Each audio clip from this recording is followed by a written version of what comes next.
টাকা পুরস্কার।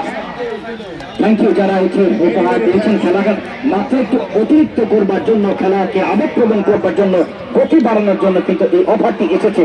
কিন্তু কে হবেন সে প্রথম গোল এসিবার, সেটি কিন্তু দেখার বিষয়।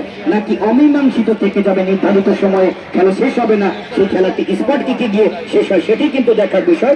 The result of the match score line থেকে আরেকবার জানিয়ে দিচ্ছে খেলার ফলাফল। পাইকরহাটি উত্তর সংঘ ফুটবল 11 শূন্য। On the other hand Nayabari দুরন্ত স্পোর্টিং ক্লাব ফুটবল 11 শূন্য। খেলার যখন এই অবস্থা, আরো একবার ধারা বিবরণীতে নিয়ে আসে জনাব মোহাম্মদ প্রফেসর নুরুল নবী ভাই, আপনাকে আরো একবার স্বাগতম। ধন্যবাদ। অত্যন্ত সুপরিচিত লোক আমাদের ফ্যান্টাস্টিক কমেন্টেটর আসাদুল হক বিজয়, অত্যন্ত সুন্দর বিশুদ্ধ ভাষায় ধারণা দিচ্ছিলেন। আপনারা অবশ্যই অবগত আছেন নয়াবাড়ি দুরন্ত স্পোর্টিং ক্লাব সুপরিবার সববৃন্দ, নয়াবাড়ি দুরন্ত স্পোর্টিং ক্লাব শূন্য।